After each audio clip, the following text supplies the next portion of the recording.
Ironi, menyedihkan, memilukan, bahkan memalukan negeri kita ya, bahwa negeri kita yang mayoritas muslim, jangankan berdasarkan agama ya, berdasarkan Pancasila saja, dari setiap sila yang ada, misalnya ketuhanan yang Maha Esa, LGBT tidak sesuai dengan ketuhanan yang Maha Esa.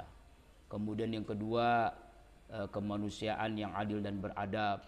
LGBT sangat tidak manusiawi.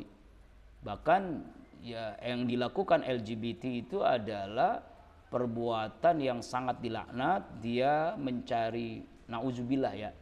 Mungkin kalau LGBT itu kebagusan, bahasanya mungkin bukan LGBT ya. Dia ya gimana ya? Pelaku lobang tai gitu ya. Itu. Ya, itu mungkin begitu lebih. Ya. Ya itu ya, bayangkan jeruk makan jeruk begitu ya, nggak jelas. Jadi artinya secara dari dasar negara kita saja Pancasila tidak sesuai dari sila-sila Pancasila, persatuan Indonesia, kemanusiaan yang adil dan beradab, kemudian kerakyatan dipimpin dan seterusnya, itu dari sila-sila Pancasila aja sudah bertentangan, apalagi dengan Al-Quran dan hadis Rasulullah SAW. LGBT ini bukan hal baru ya, homoseksual ini.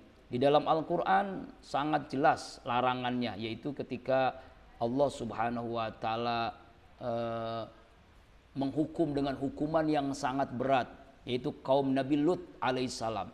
Bagaimana kaum Nabi Lut ini ya dihancurkan dengan cara yang sangat-sangat keji, dan belum pernah kejadian hukuman yang sangat berat terjadi di zaman Nabi Lut alaihissalam, yaitu dengan hukuman gempa. Bukan hanya gempa, dibalikkan gitu ya. Itu dalam Al-Quran itu bagaimana Allah menjelaskan kaum Nabi Lut itu dihancurkan dengan cara yang sangat keji. Nanti saya akan menunjukkan ayat-ayat Al-Quran tentang bagaimana Allah hancurkan kaum Nabi Lut. Kemudian dalam hadis Rasulullah SAW, bahkan kalau kita menemukan orang-orang yang melakukan tindakan LGBT ini, hukumannya apa? Mati, bunuhlah orang yang melakukan itu, kalau menurut syariat Islam. Kenapa? Karena dia sudah tidak hibzun nasl, hibzuddin ya, maqasid syariahnya itu sudah sangat-sangat menyimpang. Zina saja dilarang, apalagi LGBT sangat-sangat dilarang ya, hukumannya adalah mati bagi orang yang melakukan itu. Karena itu di negeri kita ini sangat ironi, menyedihkan, kenapa kok diberikan panggung untuk orang pelaku LGBT ini. Bahkan katanya ini negara demokrasi. Coba tanyakan kepada orang yang ngomong ini negara demokrasi, kalau yang melakukan itu anaknya, kalau yang melakukan itu istrinya, kalau yang melakukan ibunya, mau nggak dia mengakui bahwa ini negara demokrasi, kita boleh melakukan apapun gitu kan?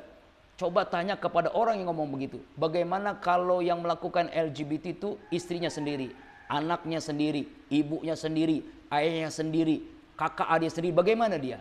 Dia tidak mungkin ngomong seperti itu kalau kita balikan seperti itu.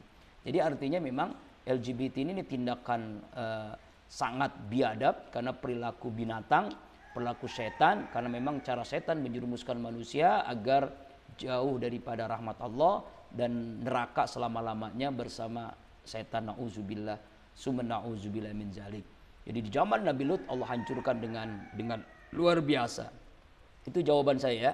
Nauzubillah, mudah-mudahan tidak ada LGBT di negeri kita lagi.